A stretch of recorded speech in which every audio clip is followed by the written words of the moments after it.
Welcome our YouTube channel GS with आंसू। Bihar परिचारी group D के लिए 20 अति महत्वपूर्ण प्रश्नों को देखने वाले हैं इस वीडियो में।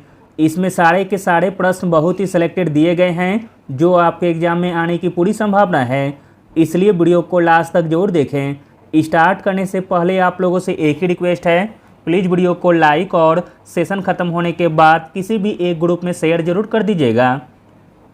चलिए शुरू करते हैं और आप लोग भी सोचिएगा अपना आंसर क्या हो सकता है। पहला प्रश्न है, बंगाल का अंतिम स्वतंत्र नवाब कौन था? इम्पॉर्टेंट प्रश्न है। बंगाल का अंतिम स्वतंत्र नवाब था सिराजुद्दौला, ऑप्शन नंबर ए। अगला प्रश्न देखते हैं, आधुनिक भारत का जनक किसे माना जाता है? आधुनिक भारत का जनक माना जाता है राजा राममोहन राय को, ऑप्शन नंबर ए।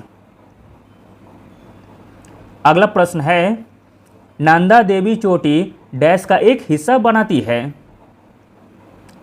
नंदा देवी चोटी हिस्सा बनाती है गढ़वाल हिमालय का, ऑप्शन नंबर बी। अगला प्रश्न है, निम्नलिखित में से कौन सा शहर कर्क रेखा के सबसे नज़दीक है?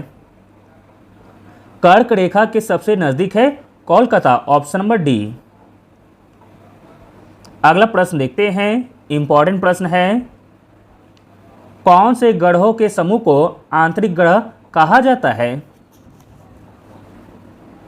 तो दोस्तों वह ग्रह का समूह है बुध, शुक्र, पृथ्वी और मंगल, जिसे कि आंतरिक ग्रह कहते हैं। अगला प्रश्न है, धुआंधार झरना डैश नदी द्वारा निर्मित है? धुआंधार झरना निर्मित है नर्मदा नदी पर, ऑप्शन नंबर ए, जो कि मध्य प्रदेश के जबलपुर में स्थित है। अगला प्रश्न है, कौन सा भारत में प्रत्यक्ष कर का उदाहरण है? भारत में प्रत्यक्ष कर का उदाहरण है संपत्ति कर, ऑप्शन नंबर डी। अगला प्रश्न देखते हैं, इंपॉर्टेंट प्रश्न है, किन दो पंचवर्षीय योजनाओं के बीच सरकार ने योजना अवकाश घोषित किया? तो दोस्तों वह दो पंचवर्षीय योजना थी तीसरी और चौथी, ऑप्शन नंबर डी। अगला प्रश्न देखते हैं, भारत का सबसे बड़ा राष्ट्रीयकृत बैंक कौन सा है? भारत का सबसे बड़ा राष्ट्रीयकृत बैंक है भारतीय state bank, option number B. अगला प्रश्न देखते हैं, किस पंचवर्षीय योजना के दौरान नाबार्ड को स्थापित किया गया था? तो दोस्तों नाबार्ड को स्थापित किया गया था छठी पंचवर्षीय योजना के दौरान। नाबार्ड का स्थापना हुआ था 1982 में और इसका हेडक्वार्टर है मुंबई में। समिति पूछेगा तो शिवरामन समिति होगा।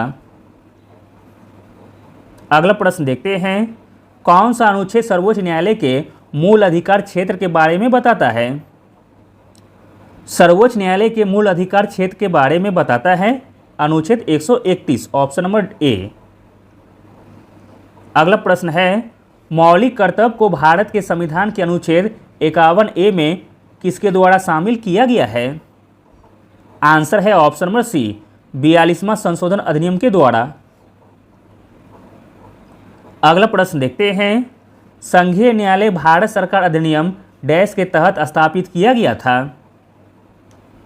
संघीय न्यायालय भारत सरकार अधिनियम 1935 के तहत स्थापित किया गया है, ऑप्शन नंबर ए।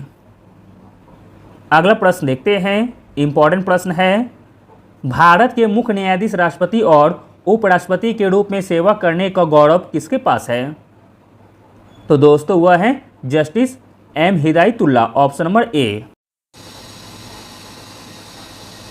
अगला प्रश्न देखते हैं, संविधान सभा का पहला निर्वाचित अध्यक्ष कौन था? संविधान सभा का पहला निर्वाचित अध्यक्ष था doctor Rajendra Prasad, option number D. अगला प्रश्न देखते हैं, भगवान बुद्ध ने अपना अंतिम उपदेश कहाँ दिया था? भगवान बुद्ध ने अपना अंतिम उपदेश दिया था कुशीनगर में, option number B.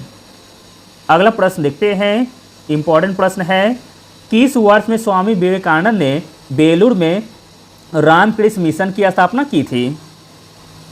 Swami Vivekananda ने बेलूर में रामकृष्ण मिशन की स्थापना की थी वर्ष 1897 में, ऑप्शन नंबर सी। अगला प्रश्न है, राउफ किस राज्य का लोक नृत्य है? राउफ लोक नृत्य है जम्मू और कश्मीर का, ऑप्शन नंबर ए।